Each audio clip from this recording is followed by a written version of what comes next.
Hello বন্ধুরা, আজ আমি বানিয়ে ফেললাম ঢেঁকির শাক। ঢেঁকির শাক আমার খুব পছন্দের, কিন্তু বহু বছর আগে ছোটোবেলায় খেয়েছি। বাজারে দেখে আমার খুব আনন্দ হলো, তাই ওটা কিনে ফেললাম। ওটাকে খুব ভালো করে ধুয়ে কেটে ফেললাম একদম ছোট ছোট করে। তারপরে কড়াইয়ে তেল দিলাম, তেলে কাঁচা লঙ্কা এবং কালো জিরে ফোড়ন দিয়ে দিলাম। তেলটা খুব অল্পই দিয়েছি, কারণ শাক বানাতে বেশি তেল লাগে না। তারপরে শাকটাকে বার 3-4 ভালো করে ধুয়ে শাকটা তেলের মধ্যে দিয়ে দিলাম। তারপর নাড়তে থাকলাম খুব ভালো করে। এর মধ্যে একটু নুন দিয়ে দিলাম এবং কয়েক দানা চিনি। তারপরে ভালো করে আবার নাড়তে থাকলাম। ঢেঁকির শাক সাধারণত পাহাড়ি অঞ্চলে পাওয়া যায়, তাই আমাদের উত্তরবঙ্গ এর জন্য খুব জনপ্রিয়।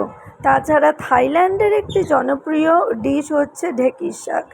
ঢেঁকির শাক যে কোনো নাতিশীতোষ্ণ অঞ্চলে খুব পাওয়া যায়, মানে যেখানে খুব ঠান্ডাও নেই, খুব গরম নেই, অথচ হিউমিডও আছে, সেরকম অঞ্চলে বা জঙ্গলের ভেতরে ঢেঁকির শাক হয়। ঢেঁকির শাক কিন্তু ভীষণ উপকারী, যেমন এর মধ্যে আছে রিচ অ্যান্টিঅক্সিডেন্টস, যা অনেক অসুখ বিসুখকে দূরে রাখে। তাছাড়া অনেক ভিটামিন এবং মিনারেলস আছে এর মধ্যে। আমার বাবার বাড়িতে এর সঙ্গে আবার ছোট ছোট করে কুমড়ো কেটে ঢেঁকির শাক রান্না করতো আমার ঠাকুমা। আমার বাবা আবার সেটা খেতে খুব ভালোবাসতো। আমি অবশ্য এখানে কুমড়ো দিয়ে করিনি, এই রেসিপিটা আমি আমার মার থেকেই শিখেছি। মা যেরকম করে করতো ওরমভাবেই। এবার আমি ঢেঁকির শাকটাকে ঢাকা দিয়ে দিলাম যাতে এটা সেদ্ধ হয়ে যায়। সেদ্ধ হতে বেশিক্ষণ সময় লাগে না, 2-3 মিনিট হলেই হয়ে যায়। তারপর আমি ঢাকা খুলে দিলাম এবং যে জলটুকু বেরিয়েছিল সেটা আস্তে আস্তে শুকিয়ে দিলাম। এর মধ্যে 3-4 দানা চিনি ছড়িয়ে দিলাম যাতে টেস্টটা ব্যালেন্স হয়। তারপরে আবার আর একটু নেড়ে দিলাম। যখন এটা শুকনো শুকনো হয়ে গেল, তখন গ্যাসটাকে বন্ধ করে দিলাম। এই হয়ে গেল আমার ঢেঁকির শাক। এটা গরম ভাতের সঙ্গে খেতে বেশ ভালো লাগে। এরপর আমি করেছি আজকে উচ্ছে ভাজা, কিন্তু এটা একটু নতুন উপায়ে। উচ্ছেগুলো একদম ছোট ছোট করে কেটে নিয়েছি। কড়াইয়ে অল্প তেল দিয়ে কড়াইটাকে গরম করলাম এবং সঙ্গে তেলটাকেও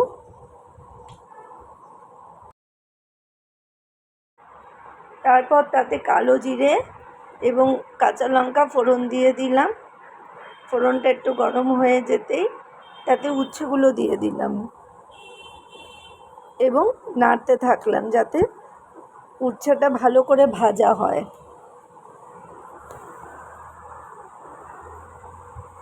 সঙ্গে দিয়ে দেব একটু নুন আর 2-3 দানা চিনি।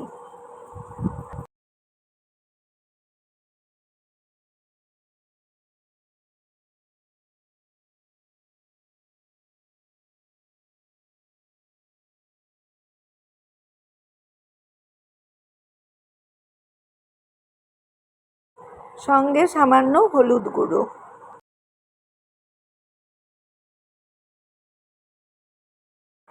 একটা বাটিতে 2 চামচ বেসন নিয়েছি এবং ওটা জল দিয়ে গুলে নিয়েছি একটু ঘন করে। তারপরে নাড়া হয়ে গেলে বেসনটা আমি এটার ওপরে ঢেলে দিলাম। তারপর খুব ভালো করে নাড়তে থাকলাম যাতে এটা বেসন আর উচ্ছে একেবারে মিশে যায় এবং আস্তে আস্তে যেন বেসনটা করকরে হয়ে যায়। জিনিসটা ভীষণ ঝুরঝুরে হবে, একদম ক্রিস্পি।